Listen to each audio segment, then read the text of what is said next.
जय श्री कृष्णा। नमस्कार साथियों, आप सभी मित्रों का स्वागत है और आप सभी को प्रेम भरा राधे राधे।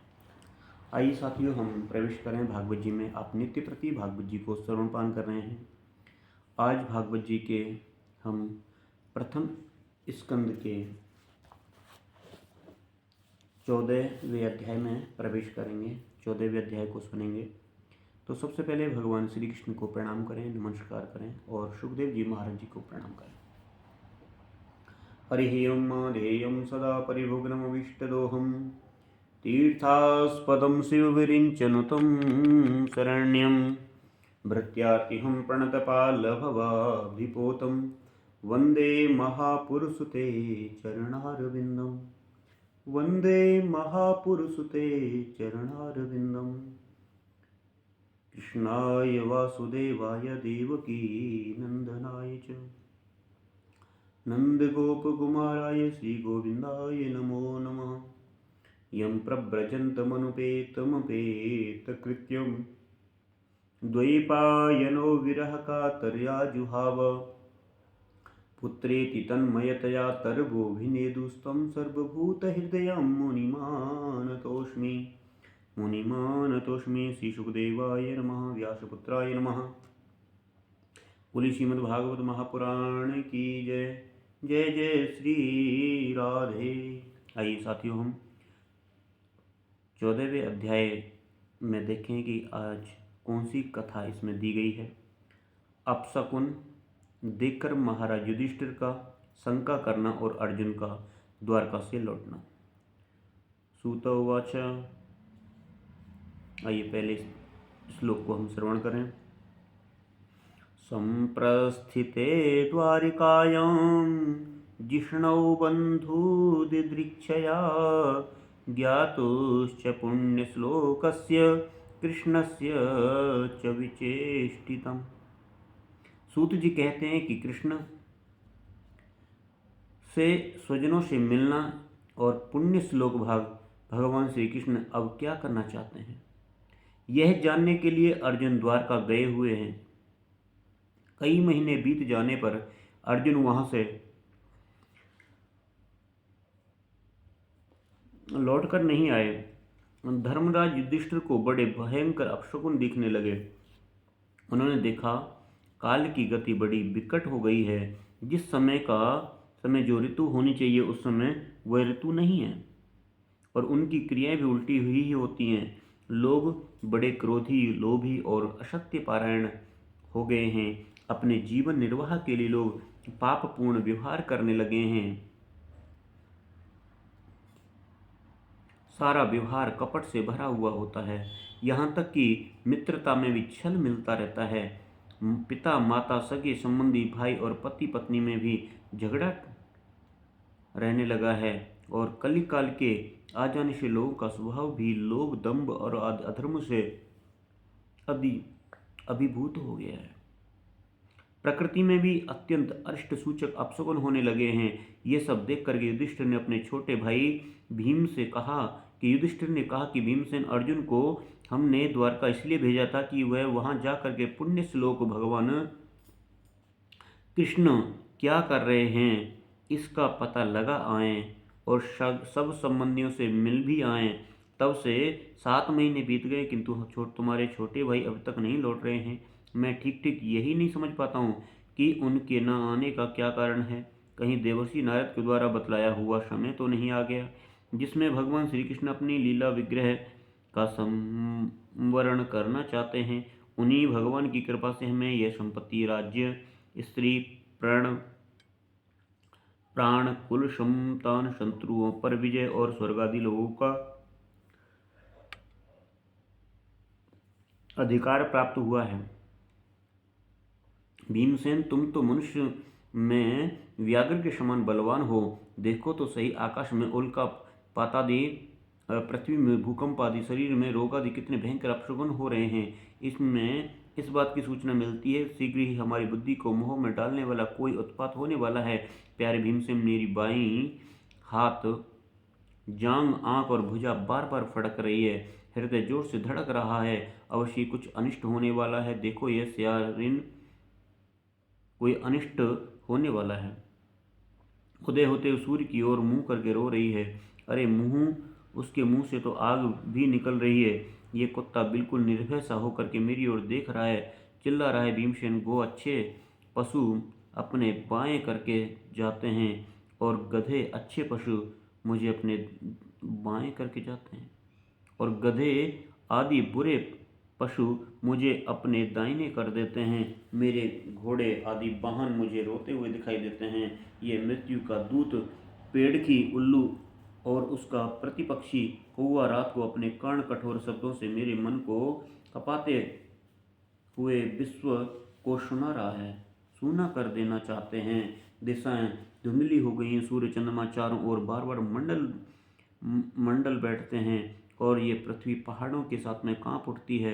बादल बड़े जोर जोर से गरजते हैं, जहाँ तहाँ देखो बिजली गिरती रहती है। शरीर को छेदने वाली धूली वर्षा से अंधकार फैलने वाली आंधी चलने लगी है।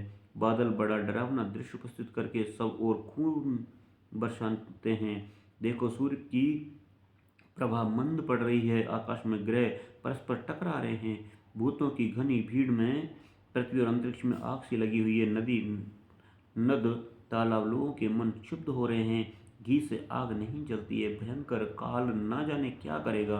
बछड़े दूध नहीं पिए, गोएं नहीं देती, गौशालाएं गोएं आंसू बहा बहा कर रो रही हैं, बैल भी उदास हो रहे हैं। ये स्थिति है किसकी? इस धराधाम की।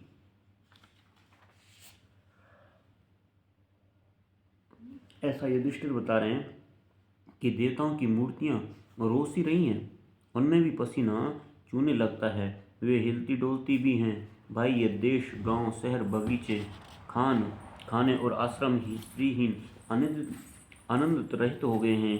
पता नहीं ये हमारे किस दुख की सूचना दे रहे हैं। इन बड़े उत्पातों को देखने में मेरा ऐसा समझता हूँ कि निश्चय ही भाग्यहीन भूमि भगवान के उन चरण कमलों में, जिनका सौंदर्य, जिनकी ध्वजा वज्र अंकुश आदि विलक्षण चिन्ह किसी में भी कहीं भी नहीं रहे। और सौनक जी, राजा युधिष्ठिर इस भयंकर उत्पातों को देख करके मन में बड़ी ही चिंतित हो रहे थे। द्वारका से लौटकर अर्जुन आए और युधिष्ठिर ने देखा कि अर्जुन इतने आतुर हो रहे हैं कि पहले कभी नहीं देखे। मुंह लटका हुआ कमल, शरीर के नेत्रों से आंसू बह रहे हैं और शरीर में बिल्कुल कांति नहीं है। इनको इस रूप में उनके चरणों में पड़ा युधिष्ठिर घबरा गए। देवर्षि नारद की बातें याद करके उन्होंने सुहृदों के सामने ही अर्जुन से पूछा कि युधिष्ठिर ने कहा कि भाई, द्वारकापुरी में हमारे स्वजन संबंधी मधु भोज सहार सात्वत अंधक और वृष्णिवंशी यादव कुशल से तो हैं। हमारे माननीय सूरसेन जी प्रसन्न है। अपने छोटे भाई सहित मामा वसुदेव तो सकुशल हैं, कुशल मंगल हैं। उनकी पत्नियां, हमारी मामी देवकी आदि सातों बहनें अपने पुत्रों और बहुओं के साथ में आनंद से तो हैं। जिनका पुत्र कंस बड़ा ही दुष्ट था, वे राजा उग्रसेन अपने छोटे भाई देवक के साथ जीवित तो है ना। हृदीक, उनके पुत्र कृतवर्मा, अक्रूर, जयंत और गदसारण तथा शत्रुजित आदि यादव भी कुछ सकुशल तो है ना। यादवों के प्रभु बलराम तो आनंद से हैं। विष्णु वंश के सर्वश्रेष्ठ महारथी प्रद्युम्न सुख से तो हैं। युद्ध में बड़ी फुर्ती दिखाने वाले भगवान अनिरुद्ध आनंद से तो हैं। सुषेण, चारुदेष्ण, जामवती नंदन शाम्ब और अपने पुत्रों सहित ऋषभ आदि भगवान कृष्ण के अन्य सब पुत्र भी प्रसन्न है ना।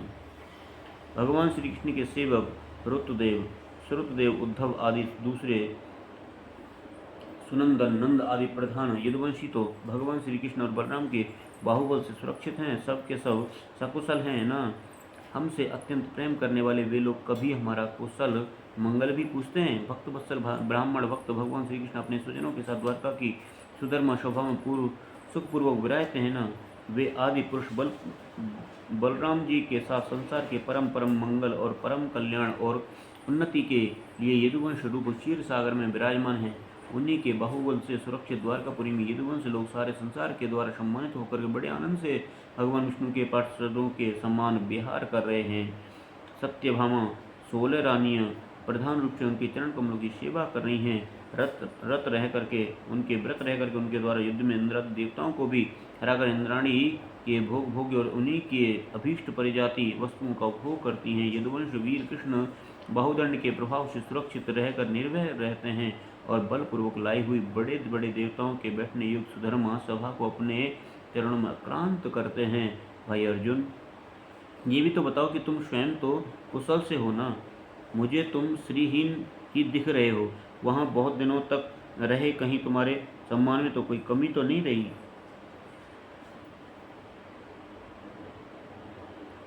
किसी ने तुम्हारा अपमान तो नहीं किया?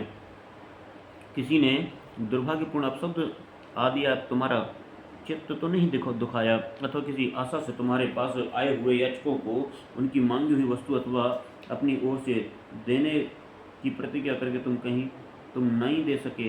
तुम सदा शरणागतों की रक्षा करते आए हो। कहीं किसी ब्राह्मण, बालक, गौ, बूढ़े, रोगी, अबला अथवा अन्य प्राणी को तुम्हारे शरण में आया हो और तुमने त्याग तो नहीं दिया? ऐसा तो नहीं हुआ तुम्हारे साथ में? कहीं तुमने अगम्य स्त्री से समागम तो नहीं किया? अथवा गमन करने योग्य स्त्री के साथ में असत्कार पूर्वक समागम तो नहीं कर लिया? कहीं मार्ग में अपने से छोटे अथवा बराबरी वालों से हार तो नहीं गए? अथवा भोजन कराने योग्य बालक और बूढ़े को छोड़कर तुमने अकेले ही तो भोजन नहीं कर लिया? मेरा विश्वास है कि तुमने ऐसा कोई निंदित काम तो नहीं किया होगा जो तुम्हारे योग्य न हो अपने परम प्रियतम अभिनंदन हृदय परम सुहृद भगवान कृष्ण से तुम रहित हो गए हो, इसी से अपने को शून्य मान रहे हो। इसके सिवा दूसरा कोई कारण नहीं हो सकता जिससे तुमको इतनी मानसिक पीड़ा हुई है। क्यों? क्योंकि भगवान श्री कृष्ण को छोड़ करके द्वारका से जैसे ये आए हैं, अर्जुन जो है इनको बड़ी परेशानी हो रही है कि भाई मेरे से ठाकुर जी अलग हो गए, क्योंकि अपनों की पीड़ा अपने ही जाने। जब कोई व्यक्ति अपना जो होता है वो हमसे दूर जाता है तो उसकी वेदना, उसका विरह वो व्यक्ति ही जानता है कि कितनी वेदना होती है। तो ये पूरी कथा आज इसमें दी गई थी 14वें अध्याय में। कल हम 15वें अध्याय को श्रवण करेंगे। आइए इसी के साथ में भागवत जी को विश्राम करें। इति श्रीमद्भागवते महापुराणे पारमहंस्यायां संहितायां प्रथम स्कंदे युधिष्ठिर वितर्को नाम चतुर्दशोऽध्याय। कृष्णाय वासुदेवाय हरे परमात्मने प्रणमक्लेशनाशाय गोविंदाय नमो नमः। हरे कृष्णा आइए महामंत्र बोले और अपनी वाणी को विश्राम करें। हरे कृष्णा कृष्ण कृष्ण हरे हरे, हरे राम राम राम हरे हरे। बोल बांके बिहारी लाल की जय। श्री राधा रानी सरकार की जय। जय जय श्री राधे श्याम।